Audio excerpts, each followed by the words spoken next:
idea que se hace con la elección para tratar de digerirlo un poco más es, bueno, no es que Dios elija personas, simplemente Dios, que es el Dios de todas las cosas, Dios conoce todas las cosas. Es un término que se llama presciencia, que significa Dios lo conoce todo. Entonces, como Dios lo conoce todo y todo el desarrollo de la historia humana está delante de Él, ¿han escuchado versos, por ejemplo, como cuando dice que un día para el Señor es como 1000 años y 1000 años como un día? Entonces, o sea, para Dios todo está totalmente desarrollado enfrente de Él. Entonces, lo que otro punto de vista trata de hacer es agarrar la elección y decir que lo único que la elección significa es que Dios mira hacia el futuro. Dios mira hacia el futuro y mira a aquellos que están creyendo en Dios. Y eso es todo lo que la elección significa, que Dios mira.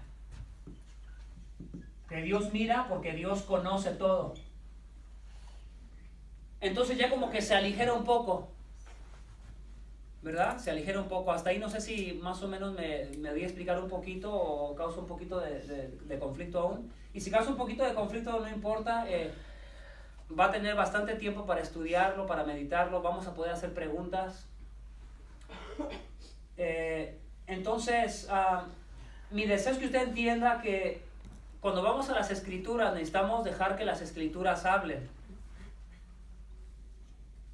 El texto en sí tiene un énfasis, hacia dónde está apuntando y se los estaba enseñando, ¿verdad? Me detuve bastante en Romanos 8, ¿lo recuerdan?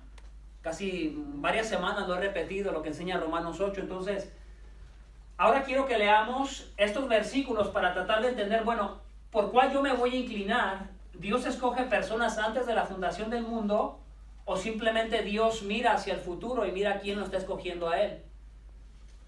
Y yo voy a tratar de ayudarles a que ustedes entiendan que la manera correcta de pensar, al final de cuentas, la vas a poder encontrar al ver cómo se practica.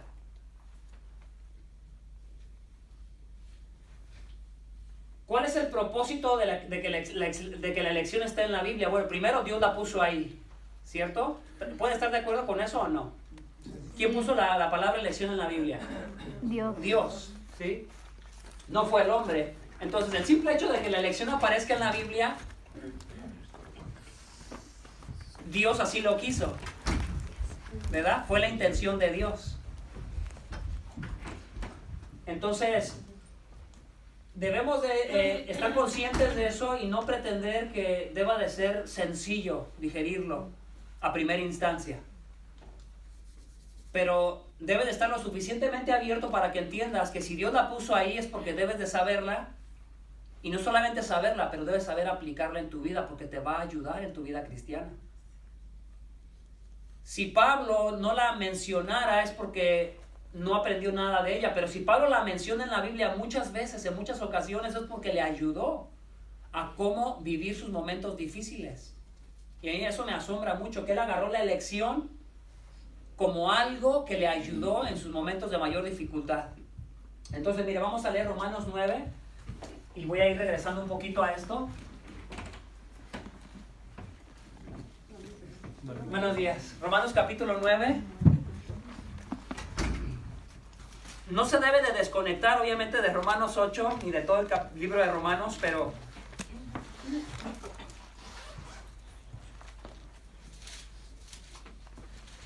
yo les voy a exponer Romanos 9 de la misma manera que les he expuesto Romanos 8. De la misma manera. ¿De qué hablamos en Romanos 8? Recuérdenme. ¿De qué hablamos? ¿Cuál es el énfasis de Romanos 8 según lo que hemos visto? Seguridad de la salvación. Seguridad de la salvación, ¿cierto? Ahí aparece por primera vez a los que conoció de antemano, a estos también predestinó.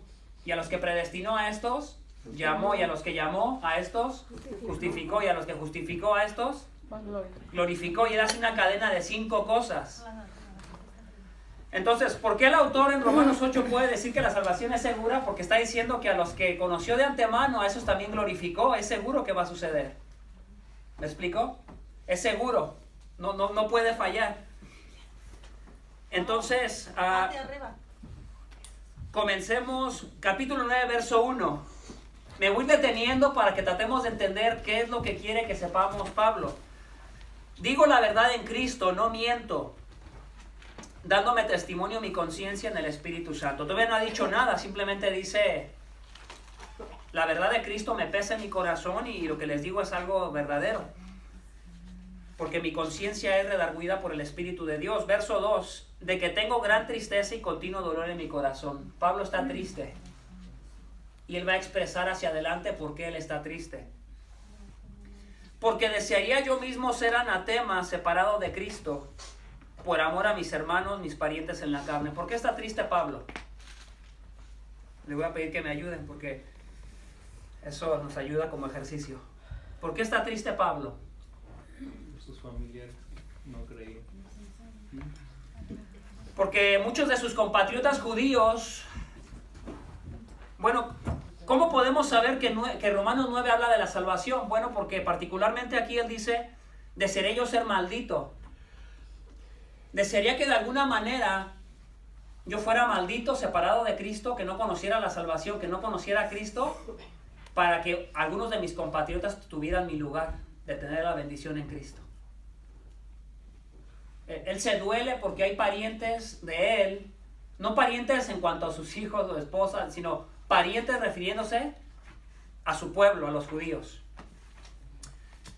Verso 4, fíjense lo que habla el verso 4, que son israelitas a quienes pertenece la adopción como hijos y la gloria y los pactos y la promulgación de la ley, el culto y las promesas, de quienes son los patriarcas y de quienes según la carne procede el Cristo, el cual está sobre todas las cosas, Dios bendito por los siglos, amén. Se duele en su corazón porque sus parientes judíos tuvieron todos estos beneficios como pueblo. Dios les dio la ley, ¿verdad? No solamente la ley, sino que algo bien principal que él menciona es que de ellos desciende, del linaje de ellos viene el Salvador del mundo, Jesucristo. Pero la intención es que nos preguntemos por qué está triste Pablo, ¿verdad? Él está triste y él menciona su situación, por qué está triste. Y luego verso 6 hace un pequeño cambio, observen ahí, pero no es que la palabra de Dios haya fallado. ¿Por qué Pablo se brinca de estar triste? Porque muchos de sus compatriotas judíos son malditos, separados de Cristo, aunque fueron judíos y tuvieron todos estos beneficios. Y luego se brinca la cuestión en qué la palabra de Dios pudo haber fallado. ¿Por qué se puede brincar el autor ahora a una cuestión de que parece que la palabra de Dios es culpable de algo? Y hay que seguir leyendo un poquito para que podamos entender. Dice, pero no es que la palabra de Dios haya fallado, porque no todos los descendientes de Israel son Israel, ni son todos hijos por ser descendientes de Abraham, sino que por Isaac será llamada tu descendencia. Aquí ya nos ayuda un poquito. Cuando Dios prometió, ¿verdad?, que serían benditas en Abraham todas las familias de la tierra, Dios no se comprometió a salvar todos los judíos. Dios no se comprometió a que cada judío de descendencia judía, de sangre judía, iba a recibir la bendición, sino que solamente un grupo dentro de los judíos iba a recibir la bendición. Vean esto, pero no es que la palabra de Dios haya fallado, porque ¿qué es lo que decía la promesa? Porque no todos los descendientes de Israel son Israel, ni son todos hijos por ser descendientes de Abraham, sino que por Isaac será llamada tu descendencia. Si ustedes miran, por ejemplo, ¿quién fue Isaac? ¿Recuerdan a Isaac? ¿De quién era hijo Isaac? ¿Verdad? Y ¿qué le dijo? ¿Cuál fue la promesa que Dios le dio a Abraham acerca de su hijo? ¿Recuerdan la promesa que le dio? Esa fue una, y la otra fue que iban a ser una multitud muy grande, ¿sí? Como la arena del mar y como las estrellas del cielo, que no los iba a poder contar. Pero algo muy particularmente que le está aclarado es que de Isaac le iba a llamar la descendencia. Y comienza a hablar de una descendencia.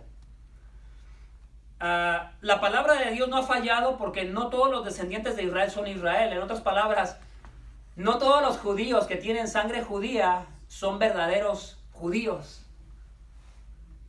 ¿Quiénes eran los verdaderos judíos en el Antiguo Testamento? Aquellos que creyeron. Los creyentes. Y podríamos poner muchos ejemplos, ¿verdad? De hombres que mostraron fe y hombres que no mostraron fe. Entonces los verdaderos descendientes de Israel son aquellos que están experimentando la bendición, ¿verdad?, de tener una relación con Cristo, con el Dios verdadero. Voy a seguir adelante, dice el verso 8. Esto es, no son los hijos de la carne los que son hijos de Dios, sino que los hijos de la promesa son considerados como descendientes. O sea, vuelve a reafirmar otra vez, no todo hombre judío que es de sangre judía, ¿verdad?, es realmente descendiente. Y hablando de una descendencia, no de sangre, pero de una descendencia espiritual que recibe la bendición espiritual. Se mantiene todavía ahí, dice, porque, verso 9, porque esta es una palabra de promesa, por este tiempo volveré y Sara tendrá un hijo. Ese hijo no podía nacer a menos de que, ¿qué? De que Dios lo hiciera. ¿Cuál era el problema de Sara? Era estéril. Estaba vieja, ya. Es más, la escritura dice, habla del periodo de la mujer, ya había, lo pone como costumbre, ya había completamente cesado.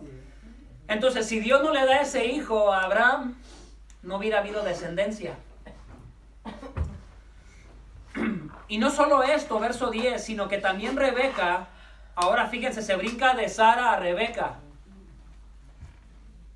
Y dice que por Isaac será llamada la descendencia. ¿Por qué no por Esaú? Ahí Esaú quedó, ni se menciona. Me adelanté, estoy mezclando los nombres. Ismael, ¿dónde queda Ismael ahí? No aparece Ismael. ¿Pero fue hijo de Abraham? Sí. Fue hijo de Abraham, pero lo tuvo con la esclava de su propia esposa. Su esposa le dice, bueno, vamos a ayudarle a Dios, Dios nos prometió, pero como que no está sucediendo, ya pasaron muchos años, vamos a darle una ayudadita a Dios, ¿verdad? Y nace este hijo, entonces, pero dice la Biblia que la descendencia sería llamada por Isaac. No nos dice nada más que solamente eso. Ahora dice, ahora menciona a Rebeca, y no solo esto, o sea, no solamente la cuestión de Isaac, pero ahora también la cuestión de los hijos de Rebeca. Y no solo esto, sino que también Rebeca, cuando concibió mellizos de uno, de nuestro padre Isaac, ¿verdad? ¿Quiénes fueron los hijos de Isaac? Jacob y Esaú. Entre paréntesis, el autor se detiene y hay una explicación, entre paréntesis, para tratar de explicar en detalle. Porque cuando aún los mellizos no habían nacido y no habían hecho nada, ni bueno ni malo, para que el propósito de Dios, conforme a su elección, permaneciera, ahí aparece la elección, ¿la miran? Entonces el autor, ¿qué está haciendo ahí el autor? Está explicando. No todos los judíos son salvos, no todos los judíos por tener sangre judía se van a salvar, sino aquellos que fueron llamados, ¿verdad? Esos son los verdaderos judíos. ¿Por qué? Porque ellos se sentían muy especiales, porque pensaban que tenían algo especial, pero Dios les dice en el Antiguo Testamento, yo no los escogí porque hubiera algo especial en ustedes. No sé si han leído esas partes de las Escrituras. Dios se los aclara. Yo no los miré a ustedes porque tuvieran algo especial. Yo puse mi amor en ustedes. Y por ejemplo, a uno lo puede mirar en... aquí tengo una parte, es Amós. Si pueden ir a Amós capítulo 3. Vayan a Amós capítulo 3, verso 2. Amós 3, 2.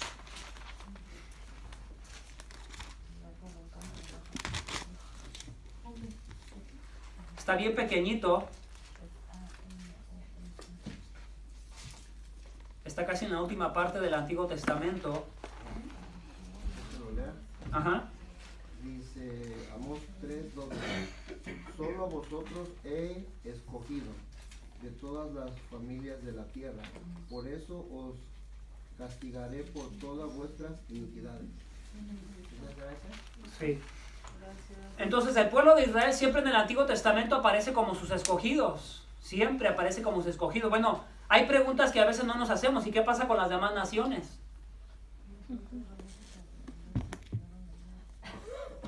y muy pocos se la hacen, pero tú ves el Antiguo Testamento y solamente Dios mandó como a 2 o 3 profetas a Nínive, 2 veces a Nínive y otra ocasión a otro pueblo. ¿Y qué pasa con los demás pueblos?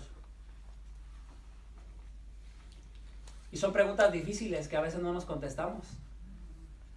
Pero ¿qué pasa con todas esas naciones que están viviendo ahí que posiblemente nunca escucharon? ¿Verdad que a veces no es tan sencillo? ¿Verdad que no lo es? Es difícil. Entonces en muchas ocasiones nos preguntamos, bueno, ¿qué estará haciendo Dios, verdad? Pero el pueblo de Israel aparece como sus escogidos. Y aparecen como los escogidos de Dios, pero dice que no había nada especial en ellos. Se los aclara, si no me equivoco, en Deuteronomio.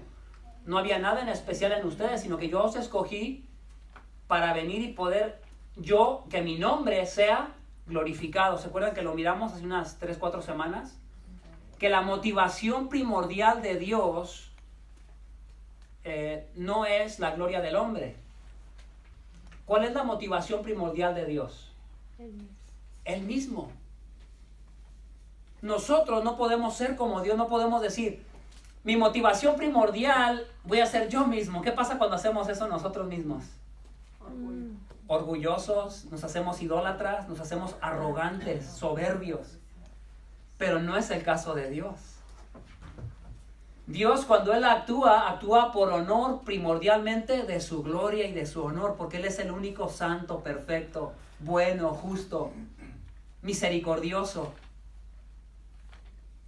Y eso un poquito nos ayuda a que nosotros tomemos nuestro lugar. Muchas veces nosotros nos sentimos, yo creo que ofendidos en las Escrituras, por muchas doctrinas de las Escrituras, porque a veces queremos el lugar de preeminencia, queremos el primer lugar. Queremos que Dios haga todo por amor a nosotros. Pero Dios no pudiese hacer nada por amor a nosotros si Él no hiciera primero por amor a sí mismo, a lo que Él representa y a lo que Él es. ¿Me explico? Porque Dios es un Dios compasivo y misericordioso, es que Él tiene compasión y misericordia de la gente, de los pueblos. Pero tú vas a ver en el Antiguo Testamento que hubo momentos donde Dios dijo, hasta aquí, y trajo juicio. ¿Se recuerdan esos momentos donde Dios trajo juicio a mujeres y a niños? Hay mucha gente que agarra esos textos y dice, ¿ese es un Dios malo? ¿Ese es un Dios injusto? ¿Es un Dios, no sé la palabra, cuando es un genocida? Lo acusan de genocida. Entonces, las personas que lo acusan de genocida están tomando el lugar de Dios porque están diciendo qué es lo que es bueno y qué es lo que es malo. Pero ahora, si yo estuviera en el lugar de Dios, es más, si tú estuvieras en el lugar de Dios, ¿tú qué hicieras? ¿Le darías el control a la gente o te quedarías con el control? Le daría el control a la gente. ¿Tú se lo darías a la gente? Pero ve lo que la gente hace. Mata, roba, viola, asesina, ¿qué más hace? Es deshonesto, está en el poder y a veces es orgulloso. Es una pregunta que a veces me gusta preguntarla porque, ahora, acuérdate que Dios es santo, perfecto, bueno, Dios no es injusto, es justo. Dios no hace nada, Dios nunca va a hacer nada que sea injusto porque Él es justo. Y lo expliqué semanas pasadas. Si Dios fuera justo y aplicara justicia y misericordia, ¿qué mereceríamos nosotros que estamos aquí? ¿Qué mereceríamos? Ayúdenme, ¿qué mereceríamos? La muerte. Aún como cristianos, se lo he enseñado muchas veces. Porque la ley de Dios requiere perfección. Para poder entrar al cielo hay que ser perfectos, ese es el requerimiento. Pero nosotros no somos salvos porque hemos cumplido los requerimientos de la ley. Somos salvos porque alguien murió en la cruz y pagó todos mis pecados, los pasados, los presentes y los futuros. Porque si Cristo no paga por todos mis pecados, entonces tú los vas a tener que pagar cuando tú mueras. Ahora, si Dios es justo, vamos a decir que Dios es justo y vamos a quitarle todos sus demás atributos. Vamos a quitarle el atributo de la misericordia porque que Él aplique justicia solamente. Imagínate que estás en la corte, que eres una persona buena porque has hecho muchas buenas obras, pero a la corte no le importan tus buenas obras. No estás en la corte por tus buenas obras. ¿Por qué estás en la corte? Porque se te está acusando de algo. eres culpable de algo. ¿El juez te lo va a perdonar? No. Te va a rebajar la sentencia y cosas así hacen para mostrar un poco de misericordia, pero no te la va a perdonar, te va a aplicar. Porque en el momento que él deja de aplicar la justicia, la sociedad que está afuera y los diputados bajo los cuales se tienen que ajustar a las reglas que hay, le pueden reclamar y le pueden decir, ¿sabes qué? Tú eres un juez injusto porque no aplicas justicia. Entonces, si nosotros le reclamamos a Dios justicia, ¿qué tuviese que hacer con todo el mundo? Condena. Si Él quisiera hacerlo, ¿lo pudiese hacer? Sí. Sí, porque Él es Dios y Él es justo. Entonces, cuando tú lo ves a Dios en el Antiguo Testamento trayendo juicio sobre esas naciones, bueno, está en Dios, por algo lo hizo. Nosotros siempre le queremos encontrar una explicación, siempre lógica a todo, pero tú tienes que entender que no hay ningún hombre ni ser humano que nazca en esta tierra que sea inocente. Nosotros a veces vemos a los niñitos y les queremos llamar inocentes. Es bien diferente que no sea responsable a que sea inocente, no es lo mismo. ¿Se acuerdan que lo he explicado? Si un niño fuera inocente tendría que nacer sin pecado, pero más sin embargo no nace inocente, nace en pecado. Y en cuanto tiene la oportunidad de desarrollar lo que trae adentro, lo comienza a desarrollar. Entonces, hay cosas difíciles, no es el tema que voy a tocar. Si habláramos de qué le pasa a los niños cuando mueren, después lo tocamos si quieren más adelante. Pero aquí la cuestión es que Dios juzgó a muchos pueblos en el Antiguo Testamento y no se dio la misma oportunidad para muchos pueblos como para con Israel. A Israel le tuvo mucha paciencia, lo soportó muchas veces a pesar de que fallaban. Ahora, no todos estaban tercos. No todos estaban tercos porque aparecen hombres como, han escuchado acerca de Josué, de Caleb, han escuchado acerca de Abraham, de Moisés. ¿Se han escuchado acerca de todos estos hombres? ¿Qué tipo de, aunque pecaban, pero qué tipo de testimonio daban? Se arrepintió. Arrepentimiento, fidelidad, perseverancia. Aparecen como hombres fieles, no como hombres perfectos, como hombres fieles, ¿verdad? Que mostraban. Entonces, regresando a Romanos 9, Dios escogió a Israel como un pueblo especial. Entonces, ¿por qué Pablo está triste? Bueno, ¿qué no se supone que son escogidos de Dios? ¿Por qué no están creyendo? ¿Por qué no están entendiendo el Mesías prometido? ¿Por qué no están entendiendo que la ley, el propósito de la ley era que ellos entendieran a qué venía Cristo a la cruz? Y parece que muchos de ellos no lo están entendiendo. Y eso le duele a Pablo. Pablo no está diciendo, yo soy un escogido y ellos no, qué bueno. Él se está doliendo porque él dice que no se supone que también son escogidos de Dios. ¿Qué van a decir las naciones? ¿Se acuerdan que muchas veces Dios estaba a punto de destruir a Israel? ¿Y qué hacía Moisés?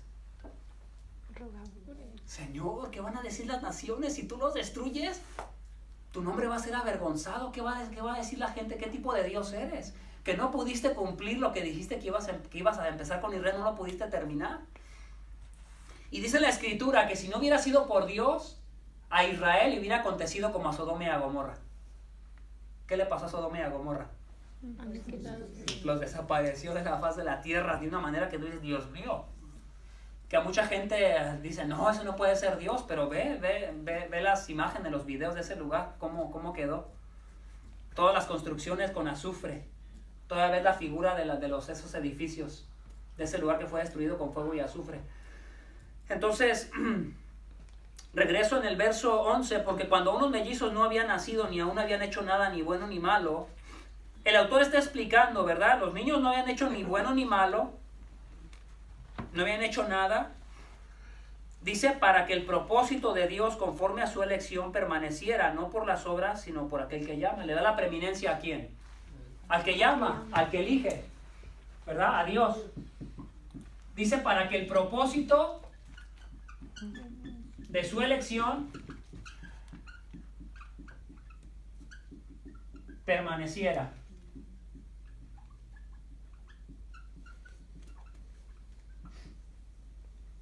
¿Verdad? Y lo aclara, para que el propósito de su elección permaneciera. Entonces voy a seguir adelante. Va a comenzar a utilizar ejemplos del Antiguo Testamento. Pablo dice, para que el propósito conforme a la elección de Dios permaneciera, se le dijo a ella. La razón por la cual Dios le dijo a ella, ¿quién es ella? ¿Rebeca? Le dijo, el mayor servirá al menor. para que el propósito de la elección de Dios permaneciera, fue la razón por la cual le dijo a Rebeca. No fue porque uno fuera más malo o otro más bueno. Es más, ni siquiera todavía no habían hecho nada.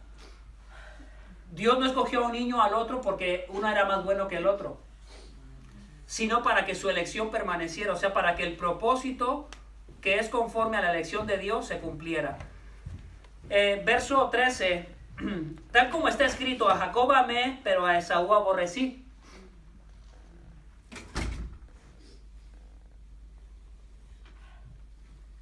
Tal como está escrito, a Jacob amé, pero a Esaú aborrecí. No importa la definición que tú le des, qué significa que amó a Jacob ahí y que aborreció a Esaú. Algunos dicen, bueno, aborrecer no es algo tan duro, porque si lo llevas al Nuevo Testamento, aborrecer es amar menos. Aunque tú le pongas ahí, amar menos, la dificultad sigue estando ahí. Amó más a un niño y amó menos al otro. Y dice que no por sus obras, porque todavía no habían hecho nada. Y si no está claro, por ejemplo, bríncate al verso 14, va a utilizar esa manera de argumentar que siempre utiliza Pablo. ¿Qué diremos entonces? Vayan a Romanos 8:31, rapidito así con sus ojos. Romanos 8:31, regresa un poquito, dice, entonces, ¿qué diremos a esto? Es la manera común que Pablo utiliza para argumentar cuando pone a un opositor ficticio. Él hace la pregunta esperando que el opositor conteste. Entonces, el argumento en el verso 8:31, ¿cuál es? Que la salvación es segura. Y que si Dios está a favor de nosotros, ¿qué vamos a decir a eso? Bueno, que no hay nadie en contra de nosotros, que estamos seguros en Cristo, que nuestra salvación está segura, que estamos seguros en Cristo. Ahora, en el 9:14, ¿cuál es la argumentación? Lo voy a leer. Vean la argumentación que Pablo está haciendo de un posible opositor. Entonces, ¿qué diremos a esto? ¿Que Dios escogió a un niño y no al otro? ¿Que hay injusticia en Dios? ¿Y qué contesta Pablo? De ninguna manera. De ninguna manera. Él mismo presenta el argumento que puede haber y él mismo lo contesta, ¿no? Vamos a seguir adelante. Ahora, ya vienen los ejemplos del Antiguo Testamento que utiliza. ¿Por qué? O sea, él sigue reafirmando lo que acaba de hablar. Le dijo, porque el propósito conforme a su elección, por eso le dijo esto a Rebeca. Entonces, ¿qué voy a contestar a esto? ¿Que hay injusticia? No. ¿Por qué él dice a Moisés? Comienza a poner ejemplos. No, porque veamos ejemplos del Antiguo Testamento. Veamos qué le dijo Dios a Moisés. Tendré misericordia del que yo tenga misericordia y tendré compasión del que yo tenga compasión. O sea, yo quiero que entiendas que Dios se está poniendo como el Todopoderoso y el Todo Soberano en ese capítulo. Puede ser aplastante para nosotros. Decir, ay, Señor. Ahora, el creyente, estas cosas le preocupan al creyente, hermanos. Es lo que quiero que tú entiendas. Todo esto lo voy a aplicar y quiero que entiendas una cosa bien, bien clara. Que por muy fuerte que suene esto, es verdad, porque está inspirado por Dios y está ahí. Al siguiente capítulo que nos brinquemos, al capítulo 10, da una media vuelta, le da la vuelta a la tortilla, o le da la vuelta a la moneda y totalmente comienza a hablar de responsabilidad humana. Entonces uno dice, ¿cuál de las dos es verdad? O Dios es soberano en la salvación, o el hombre es el que finalmente decide. O sea, ¿cuál es verdad? Las dos son verdad. Por muy difícil que te pueda sonar en tu mente y en tu cabeza. Y se los enseñé hace como 2 o 3 semanas también. Recuerdan que hablamos que las doctrinas siempre tienen sus dos lados y bien difíciles. Y que muchas doctrinas nosotros las aceptamos simplemente porque están allí en la Biblia. Pero nunca nos ponemos a analizarlas a la perfección y llevarlas a una síntesis para después decir, oh, la voy a creer. Y se los hablé. ¿Recuerdan como qué doctrinas hablamos? La Trinidad. ¿Cuál otra? La divinidad de Cristo. La divinidad de Cristo, su humanidad. Hay varias doctrinas difíciles que tienen sus dos lados, pero siempre que las explicamos a alguien, la persona dice, eso no es lógico. No puede ser 3 si uno la ves. Cristo no puede ser 100% una cosa y 100% la otra. Eso no puede ser. Porque no hay nada en la naturaleza que exista de esa manera. No hay nada que sea así. Bueno, pero si Dios lo enseña en la Biblia es porque así es y lo deberíamos de creer. Entonces, igual con la soberanía de Dios en la salvación y la responsabilidad humana, está ahí. No debemos de agarrar capítulos de la responsabilidad humana y aplastar los de la soberanía de Dios. No debemos de agarrar los capítulos de la soberanía de Dios y aplastar la responsabilidad humana. Porque si hacemos eso con la Biblia, hay que hacerlo con todos los pasajes que nos causen molestia o dificultad. Y no podemos hacer eso con la Biblia, hermanos. Ahora, muchos agarran este capítulo y le comienzan a dar otro sentido que yo digo, ¿de dónde sacan todo lo que dicen? Si basta solamente con quedarte en Romanos 9 y juntarlo con el libro de Romanos y Romanos 8 para entender lo que está hablando el autor ahí. Y está hablando de una elección que es de Dios. Ahora, no nos explica cómo se hace elección, no nos dice, de Tin Marín, de Doping, güey. ¿Cómo va? No nos da una explicación de cómo hace selección. Lo único que nos dice es que cuando nosotros venimos a Él, Dios nos eligió. Si los autores bíblicos quisieran entender que fuera al revés, era tan fácil como que en toda la Biblia apareciera, y a los que elegimos a Dios, y a los que elegimos a Dios, y a los que elegimos a Dios, pero no aparece eso en la Biblia. Siempre es como al revés. Entonces, a mí me interesa demasiado la prioridad o la primacía de lo que enseña el texto. Si yo enseño que la salvación es segura, no solamente voy a enseñar que la salvación es segura porque Dios me va a glorificar. Voy a enseñar que es segura porque también me escogió desde antes de la fundación del mundo. Porque el autor en Romanos 8 es lo que está haciendo. Dios lo inspiró. El autor humano es el que Dios usó, pero el autor primordial, ¿quién es? Dios. Es Dios. Entonces, voy a seguir, se pone un poquito más duro. Yo no pretendo que sea simple lo que sigue, pero vean, se pone duro porque dice que él tiene compasión del que él quiere tener compasión. Y pone el ejemplo de Moisés. Y pone el ejemplo cuando Dios viene y Moisés le dice, Señor, te pido que vayas con nosotros. Si tú no vas con nosotros, si tu presencia no va conmigo, yo no quiero hacer esto que estoy haciendo, que me has encomendado. Y Dios le dice, está bien, ¿verdad? Voy a darte de mi presencia, pero quiero que entiendas una cosa, Moisés. Yo tengo misericordia de que yo quiero tener misericordia, y yo tengo compasión de que yo quiero tener compasión. Se lo está afirmando a Moisés. No creas que todo lo que hago es porque tú seas muy, muy especial o muy merecedor de lo que estoy haciendo por ti. Se lo aclara. Y le dice, pero no te voy a mostrar mi rostro, porque si te muestro mi rostro, te me mueres. Te voy a poner en un hueco de la piedra, te voy a tapar, y voy a pasar y solamente vas a ver mis espaldas. Y esa es la parte que Pablo trae del Antiguo Testamento y la pone aquí. Entonces, son maneras que nosotros aprendemos a cómo interpretar la Biblia. A través de los mismos autores de la Biblia, cómo interpretaban del Antiguo Testamento y cómo la traen al Nuevo Testamento. Entonces, utilizó esa parte de la Biblia para decir que Dios tiene misericordia de quien Él quiere. Otra vez reafirmando el derecho que Dios tiene. Porque Él es Dios. No sé cómo le suena eso a veces a ustedes, un poco aplastante, un poco difícil. Pero quiero que pienses en eso. Dios es Dios, hermano. Dios es Dios. Dios no es un Dios falso. Dios es el Todopoderoso, el Todo Soberano, el que está en control de todo, que no hay nada que se salga, aunque está la maldad y el pecado, pero no es porque se le salió fuera de control a Dios. No hay nada que se le salga de fuera de control a Dios. Ni aún el diablo se le sale fuera de control. Aunque eso también cause de cosas difíciles. Satanás no es como que él anda haciendo lo que él quiere hacer. En la Biblia Satanás aparece como alguien que se tiene que limitar al plan y a lo que Dios le permita hacer. No aparece como un segundo poder contrario al poder divino, y este segundo poder de mal está a la misma capacidad y le puede arruinar los planes. No. Entonces no le puede echar la culpa al diablo.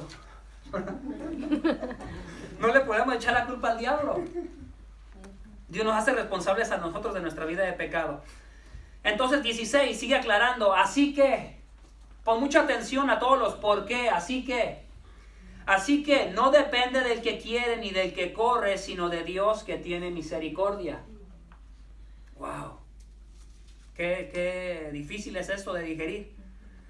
Verso 17, porque la escritura dice a Faraón, cambia de un ejemplo de cómo puso su amor en Moisés, ahora un ejemplo negativo. Porque la escritura dice a Faraón, para esto mismo te he levantado, para demostrar mi poder en ti y para que mi nombre sea proclamado por toda la tierra. Vea para qué levantó Dios a Faraón. Dice la Biblia que Faraón endurecía su corazón, pero también dice que Dios endurecía su corazón. Bueno, entonces, ¿cuál de las dos es verdad? ¿Verdad? Las dos cosas son verdad, porque el hombre es responsable y el hombre hasta cierto nivel endurece su corazón. Pero finalmente Dios, lo que Faraón hizo, que fue un hombre incrédulo, un hombre que no mostró fe, dice la escritura que Dios lo levantó para que el nombre de él, cuando trajera todas las plagas y todo su poder, demostrara la gloria de Dios. Aún en eso Dios se glorificó. Dice verso 18, así que, otra vez, así que, igual que en el 16, conectándolo, así que del que quiere tiene misericordia y al que quiere endurece. Ahora, este capítulo está hablando de salvación, porque Pablo está triste y tiene continuo dolor en su corazón porque quisiera él ser anatema, separado de Cristo por amor a sus hermanos. Y ahorita voy a ver dónde más les puedo decir que está hablando de salvación. Ahora viene la segunda argumentación, la segunda pregunta que puede estar el adversario preguntándose. Me dirás entonces, ¿por qué pues todavía Dios reprocha? ¿Por qué? ¿Quién resiste a su voluntad? Oye, si es cierto que Dios escoge, entonces Dios no tiene derecho a reprochar. No tiene derecho a reprochar porque, óyeme, ¿quién se le va a resistir a la voluntad de Él? Él es Dios. Entonces no tiene derecho de reprochar. Pudiera ser la argumentación y él contesta, verso 20, la contestación de Pablo, al contrario, ¿quién eres tú, oh hombre, que le contestas a Dios? ¿Dirá acaso el objeto modelado al que lo modela, ¿por qué me hiciste así? El ejemplo de Faraón.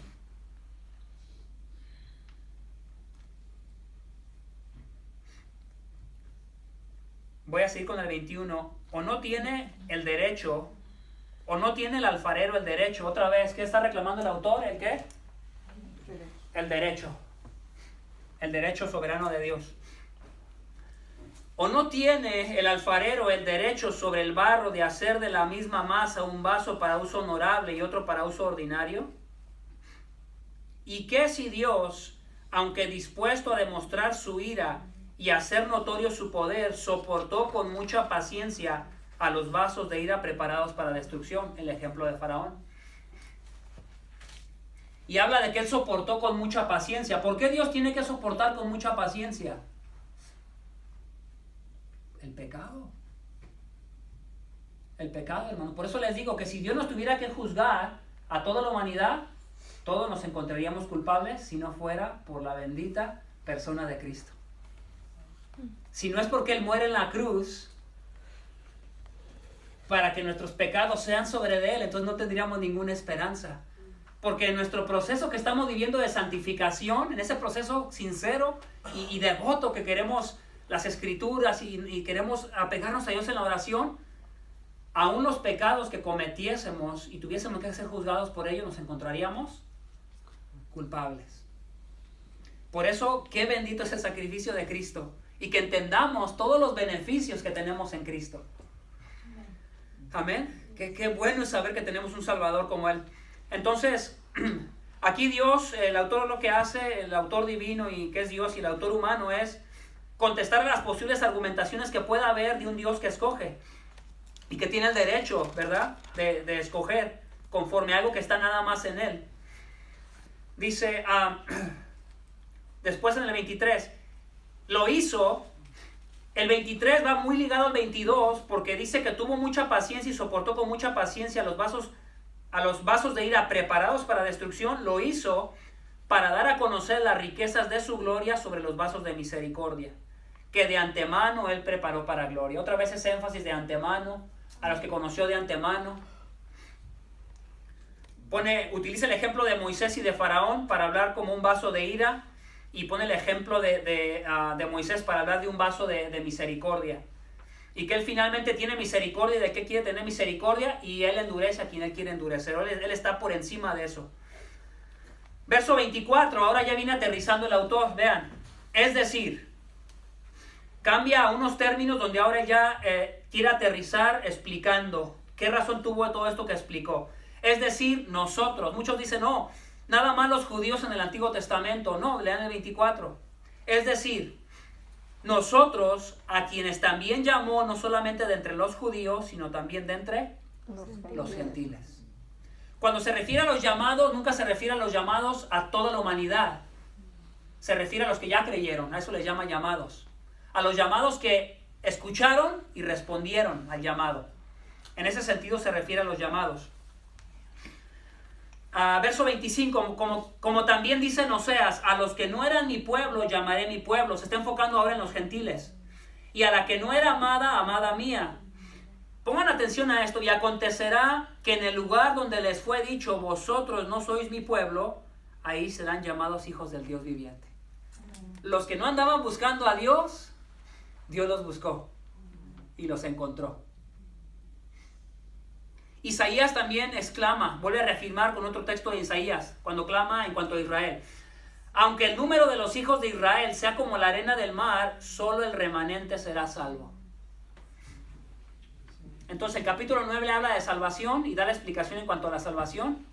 Sí, porque cuando termina en el verso 24 en adelante, comienza él a reafirmar de qué se trata todo lo que él habló y comienza a reafirmar. Si Dios no es el que obrara, si Dios no es el que hiciera las cosas, ni aún mismo Israel hubiese sido salvo. Si Israel tuviese que haber sido juzgado por sus obras, hubiesen sido borrados de la faz de la tierra. Pero Dios tuvo misericordia de ellos. Dios tuvo misericordia de quien él quiso tener misericordia y lo hizo. Verso 28. Porque el Señor ejecutará su palabra sobre la tierra cabalmente y con brevedad. Y luego de ahí, en el verso 29 al 33 en adelante, comienza a hablar de la responsabilidad humana. Vean el cambio, un cambio tan radical.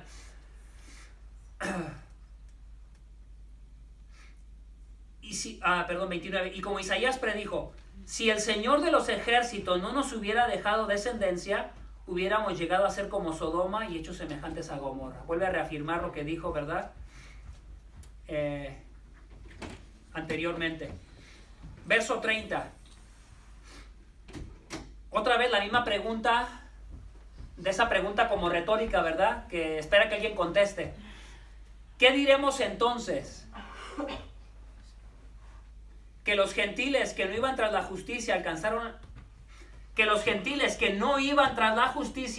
justicia, es decir, la justicia que es por fe. Pero Israel, que iba tras una ley de justicia, no alcanzó esa ley. ¿Por qué? Porque no iban tras ella por la fe, sino como por obras. Tropezaron en la piedra de tropiezo, tal como está escrito, he aquí, pongo en Sión una piedra de tropiezo y roca de escándalo, y el que crea en él no será avergonzado. Le da la vuelta, primero, toda la fuerza de la soberanía de Dios, que escogió entre un niño y no el otro. Escoge a Isaac y no escoge a... ¿Quién es el otro niño? No es Esaú, ¿no? A Ismael. Escoge a Isaac y no a Ismael. Después la segunda pareja de niños escoge a Jacob y no a Esaú. Y el más peorcito, tristemente, escogió al más peorcito, ¿verdad? Que Dios me perdone, pero no trato de decir algo mal, pero, o sea, ¿quién era el más peorcito? Jacob.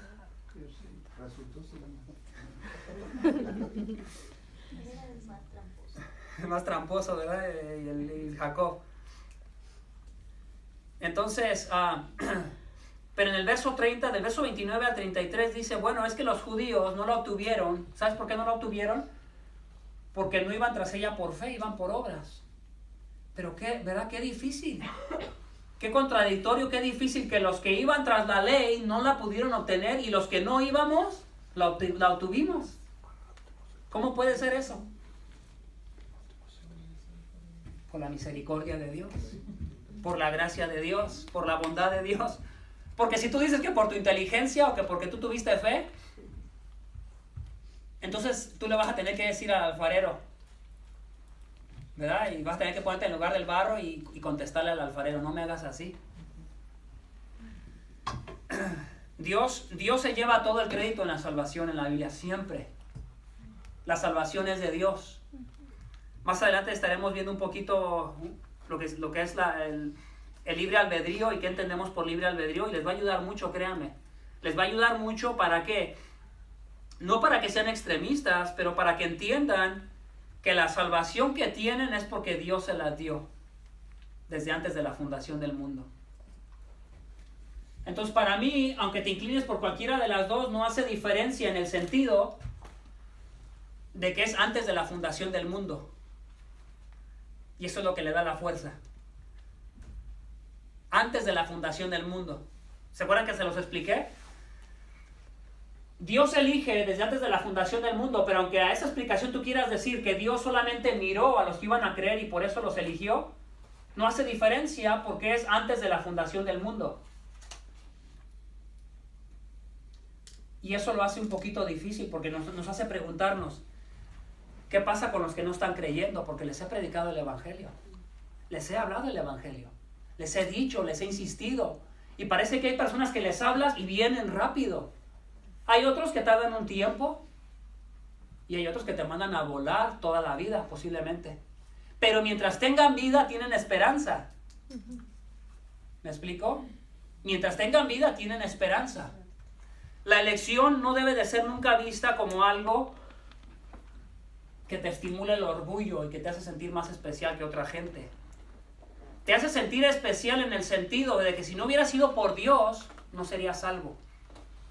Y que eres un pueblo especial y que deberías de vivir de tal manera en santidad, reflejando que eres un pueblo especial de Dios y escogido de Dios. Pero no puedes decir, oh, soy un pueblo especial escogido de Dios, y tu perseverancia está en el pecado. Porque la Él dice que te escogió para ser santo. No se estaría cumpliendo el propósito para el cual Él dice que te escogió. Entonces, Romanos 9 da la fuerza de la soberanía de Dios en la salvación y Él es soberano. Y yo creo en lo que dice esta parte de la Escritura, que Dios es soberano. Y si soy salvo es porque desde antes de la fundación del mundo, Dios me escogió. Pero eso no anula mi responsabilidad. ¿Verdad? Quiero explicarme. Mucha gente va a decir, Dios no puede escoger, porque en el momento que Dios escoge, hace a los hombres robots. Porque entonces solamente los únicos que van a creer son los que Él escogió.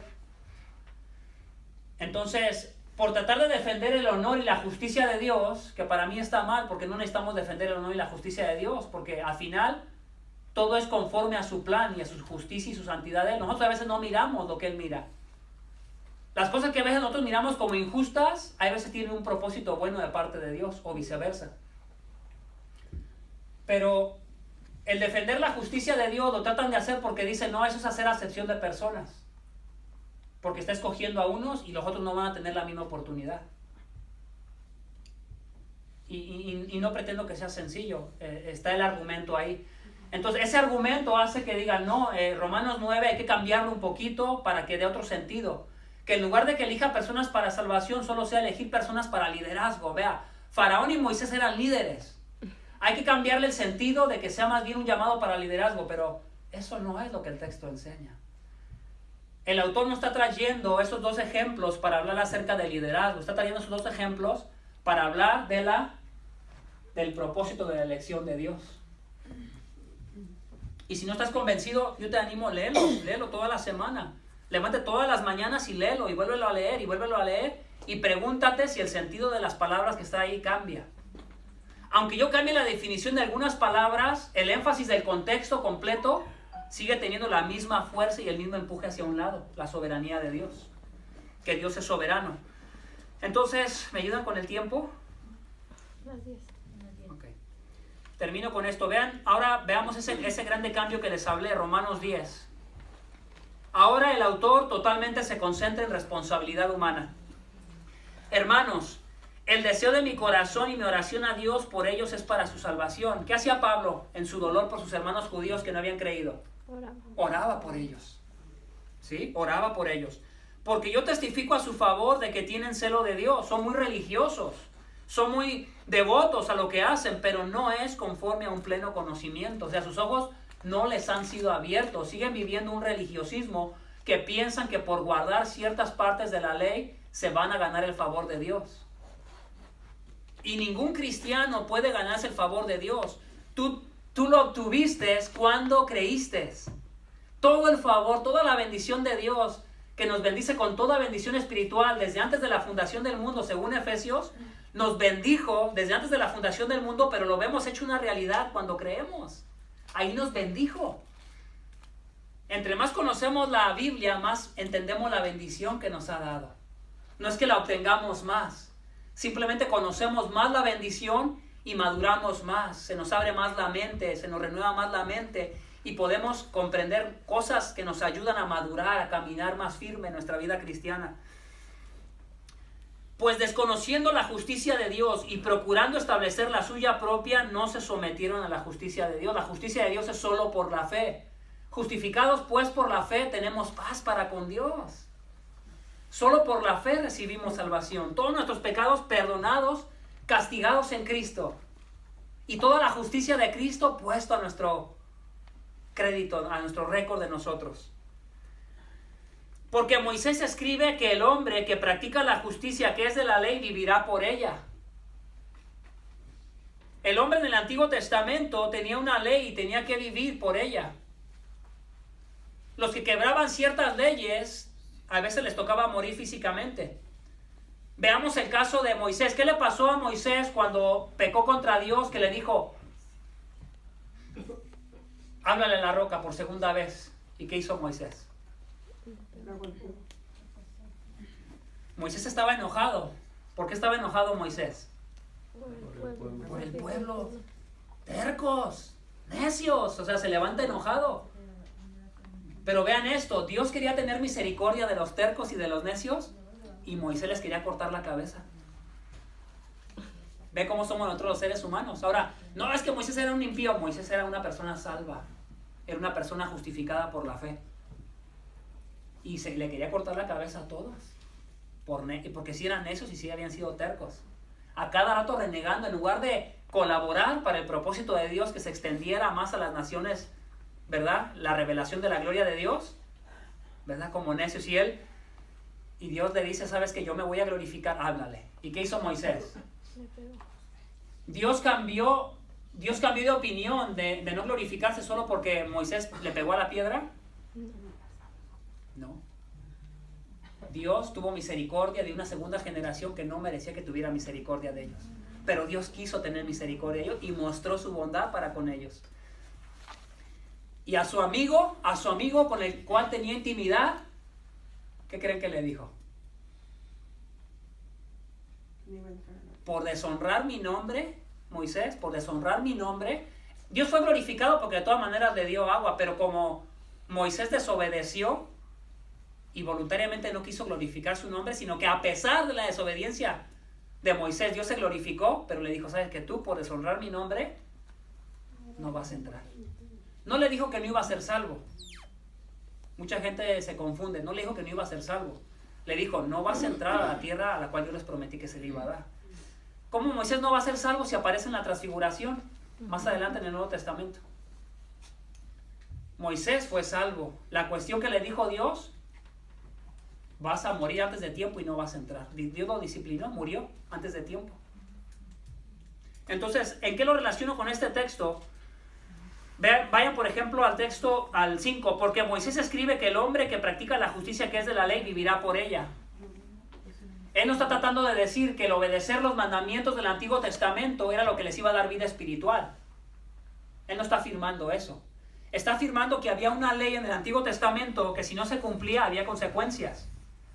Pero la ley que definitivamente da vida espiritual es la vida que viene de Cristo. Cuando somos perdonados obtenemos esa vida espiritual interna. Somos regenerados. Y cuando somos regenerados, entonces comenzamos a obedecer. No obtenemos la vida por obedecer mandamientos, sino más bien obedecemos los mandamientos de Dios porque hemos obtenido vida. Y aquí ya me voy a acelerar bastante del 6 en adelante, pero la justicia que es de la fe dice así: No digas en tu corazón quién subirá al cielo, esto es para hacer bajar a Cristo. O quién descenderá al abismo, esto es para hacer subir a Cristo entre los muertos. Más, ¿qué dice? Cerca de ti está la palabra en tu boca y en tu corazón, es decir, la palabra de fe que predicamos.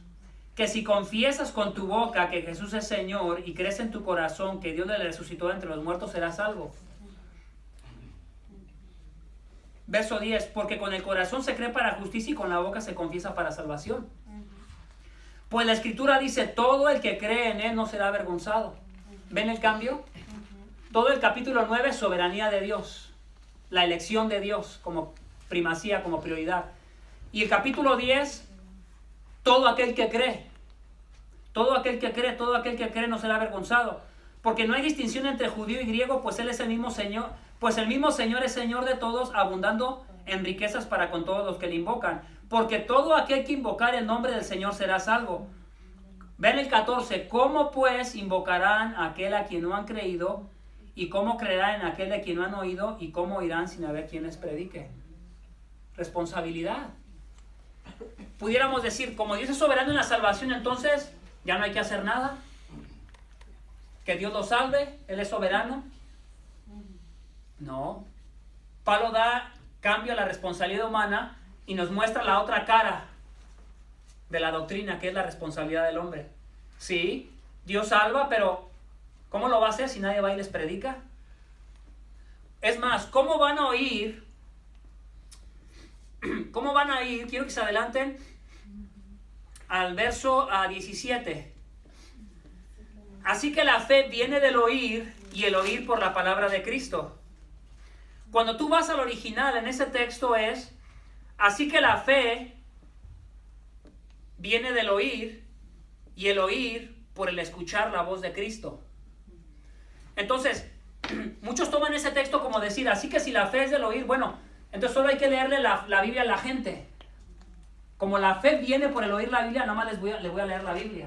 Y le tiene que venir la fe, porque dice la Biblia que la fe viene por el oír. Pero lo que el texto está diciendo es, ¿cómo van a escuchar la voz de Cristo internamente y responder si nadie les predica lo que está escrito? Eso es lo que está enfatizando. Entonces, eso nos ayuda a nosotros a decir, oh, ok, entonces, no quita la soberanía de Dios, está ahí.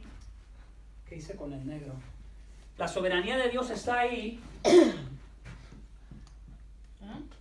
La soberanía en la salvación y también la responsabilidad está ahí.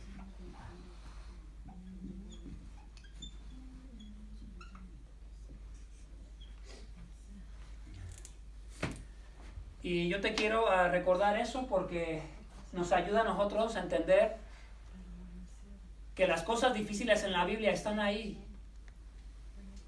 Ahora, pero entendiendo que las dos están ahí, ¿cómo yo digiero eso? Bueno, ¿cómo lo digería Pablo, por ejemplo? Lo enseñé en la clase pasada. ¿En qué momento habló de elección algunos versículos Pablo? ¿En qué contexto? En un momento difícil. Sufrimiento, persecución. ¿Lo recuerdan o no? ¿Sí? Entonces, ahora, en esos momentos de persecución, de dificultad, donde decía Pablo, por amor de los escogidos todo lo soporto, ¿verdad? Y evangelizo. O donde le dice a Timoteo también, ¿verdad? La gracia que nos fue dada desde antes de la fundación del mundo.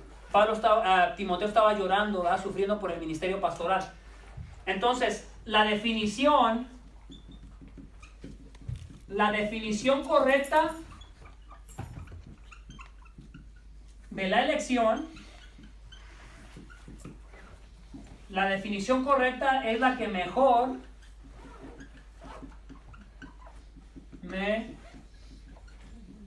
me va a estimular a mi vida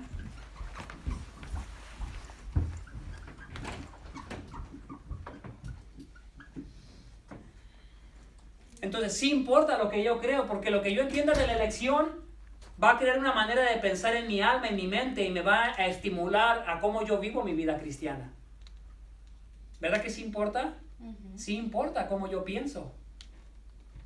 Entonces, si yo pienso que la elección significa que simplemente Dios mira al futuro y ve quiénes lo eligen a Él, ¿para quién es el crédito?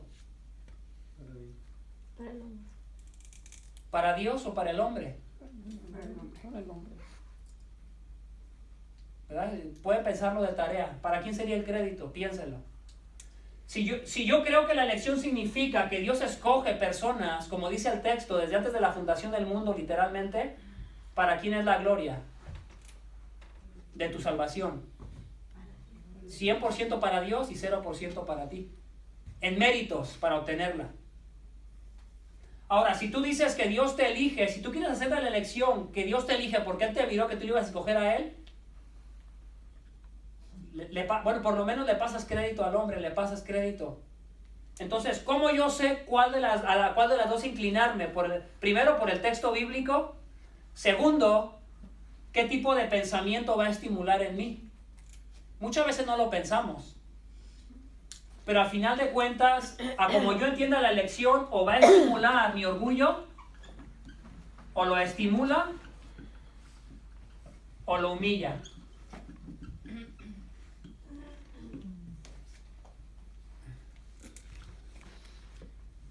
Y yo quiero que tú leas algunos de los textos que hemos leído, Romanos 9, Efesios 1, Timoteo, Tito,